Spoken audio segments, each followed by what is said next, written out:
یہ لکھا ہے کہ حضرت عمر فاروق رضی اللہ تعالیٰ عنہ کے دور میں بھی کس طرح کا واقعہ پیش آیا۔ وہ ایک نوجوان تھا، حسین و جمیل تھا، اللہ نے حسن عطا کر رکھا تھا بڑا۔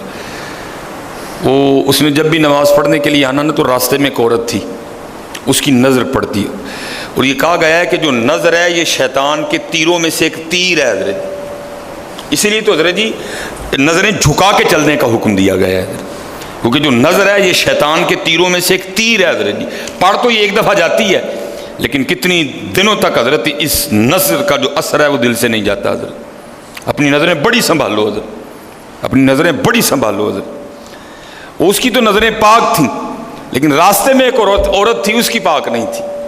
اس نے آتے جاتے جاتے آتے آتے جاتے اس کو دیکھنا، شیطان نے اپنا کام کرنا شروع کر دیا حضرت۔ اس نے ایک دن کیا کیا، اس نے اپنی خادمہ سے نا اپنی خواہش کا اظہار کیا، میرا دل کرتا ہے کہ اس نوجوان سے نا تنہائی ملے، لیکن ملے تو ملے کس طرح۔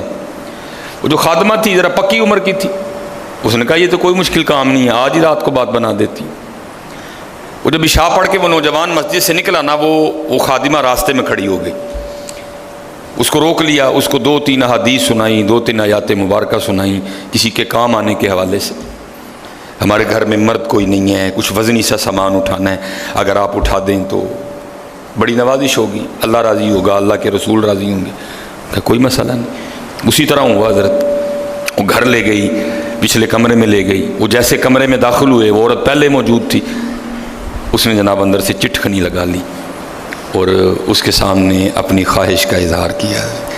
جیسے میں نے کہا نا بڑا مشکل موقع ہوتا ہے، لیکن وہ نوجوان ہماری طرح کا نوجوان نہیں تھا، وہ قرآن والا نوجوان تھا حضرت۔ اس کا تعلق قرآن سے مضبوط تھا۔ اس کو یہی آیت یاد آئی، وَلِمَنْ خَافَ مَقَامَ رَبِّهِ جَنَّتَانِ، جو اپنے رب کے حضور کھڑا ہونے سے ڈر گیا، موقع بھی تھا، طاقت بھی تھی، عمر بھی تھی، خواہش بھی تھی، پھر بھی ڈر گیا، نہیں نہیں نہیں میرا اللہ دیکھ رہا ہے، میں کل اپنے اللہ کے حضور کون سا منہ لے کے جاؤں گا، کس طرح اللہ اور اللہ کے رسول کی بارگاہ میں کل جاؤں گا۔ سارا کچھ کر سکتا تھا، کوئی تیسرا نہیں تھا، لیکن کیا نہیں، میرا اللہ دیکھ رہا ہے حضرت۔ وہ ایسا خوف طاری ہوا، ایسا خوف الہی طاری ہوا، غش کھا کے گر گیا نیچے، اور ڈر گئی۔ آگے بڑھ کے کسی نے نبض نہیں دیکھی کہ زندہ ہے کہ شہید ہو گئے، انہوں نے سمجھا کہ شاید مر گئے۔ اس نے دروازہ کھٹکھٹایا، باہر سے اس نے خادمہ نے دروازہ کھولا، اس نے کہا یہ تو مر گیا۔ اس نے کہا یہ بھی کوئی مشکل بات نہیں، بھائی نام تو اس پہ لگے گا نا جس کے گھر سے لاش برآمد ہوگی، تم ٹانگیں پکڑو میں ہاتھ پکڑتی ہوں۔ انہوں نے تھوڑا سا محنت مشقت کر کے نا اٹھا کے جو باہر کوڑا پھینکنے کی جگہ تھی نا، اس نوجوان کو پھینک دیا۔ اب رات پڑ گئی، بیٹا گھر نہیں آ رہا، باپ پریشان تھا۔ جب کافی وقت گزرا نا تو والد صاحب بیٹے کی تلاش میں نکلے، تو راستے میں کیا دیکھتے ہیں کہ وہ جو کوڑا کرکٹ پھینکنے کی جگہ ہے وہاں بیٹا پڑا ہوا ہے۔ بیٹے کو اٹھایا، گھر لے آئے، منہ پہ پانی کے چھینٹے مارے، بیٹے کو ہوش آئی۔ باپ نے پوچھا پتر کیا ہوا؟ وہ بیٹے نے پھر سنانا شروع کیا۔ جب پھر وہاں پہنچا نا کہ اس عورت نے مجھے دعوت زنا دی، تو پہلے تو خوف الہی کی وجہ سے بے ہوش ہوا تھا، اس بار اتنا خوف الہی نے غلبہ کیا کہ واقعی روح پرواز کر گئی ہے۔ والد نے راتوں رات جنازہ کروا دیا۔ صبح والد صاحب فجر کی نماز کی جماعت میں شریک نہیں ہو سکے۔ جب نماز سے فارغ ہوئے نا تو امیر المومنین حضرت سیدنا عمر بن خطاب رضی اللہ تعالیٰ نے پوچھا بھائی وہ آج ہمارا فلاں مقتدی کیوں نہیں آیا؟ لوگوں نے ساری بات سنائی، حضرت جوان بیٹا تھا، انتقال کر گیا، رات ہی کو جنازہ ہو گیا، شاید اس وجہ سے حضرت نہیں جماعت میں تشریف لا سکے۔ آپ نے فرمایا چلو اپنے بھائی کے غم میں شریک ہوتے ہیں۔ حضرت سیدنا عمر فاروق رضی اللہ تعالیٰ عنہ آئے، باتیں ہوتی رہیں۔ آپ نے بیٹے کے انتقال کی وجہ پوچھی، بیٹے نے ساری بات سنائی۔ آپ نے فرمایا اچھا تیرے بیٹے کا انتقال خوف الہی کی وجہ سے ہوا ہے؟ تو اللہ تو فرماتے ہیں وَلِمَنْ خَافَ مَقَامَ رَبِّهِ جَنَّتَانِ، اور جو ہمارے رب حضور کھڑا ہونے سے ڈر گیا اس کے لیے 2 جنتیں ہیں۔ تو چل پھر مجھے ذرا اپنے بیٹے کی قبر پہ لے کے چل حضرت ہے۔ لکھا ہے حضرت عمر فاروق آپ اس کے بیٹے کی قبر پہ تشریف لے، اس کی قبر پہ کھڑے ہو کے اس نوجوان کو باہر سے مخاطب کر کے فرماتے ہیں، اللہ فرماتے ہیں وَلِمَنْ خَافَ مَقَامَ رَبِّهِ جَنَّتَانِ، اور جو اپنے رب کے حضور کھڑا ہونے سے ڈر گیا اس کے لیے 2 جنتیں ہیں۔ اے نوجوان اب آگے تو بتا اللہ نے تجھے 2 جنتیں دیں کہ نہیں دیں؟ تو لکھا ہے قبر سے جواب آتا ہے امیر المومنین رب سچا، رب کا رسول سچا، رب کا قرآن سچا، میں جیسے ہی قبر میں آؤں اللہ نے مجھے 2 جنتیں عطا کر دی ہیں۔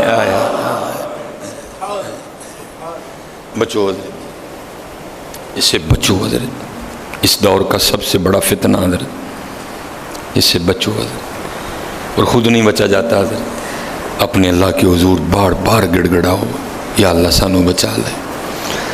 اور پھنسایا حضرت ہمیں انہوں نے اس طرح ہے، ہمارے معاشرے کو انہوں نے اس طرح کا بنا دیا ہے کہ یہاں زنا بالکل بری چیز نہیں سمجھی جا رہی، لوگ فخر سے بتاتے ہیں، اور یہ قرب قیامت کی نشانی ہے۔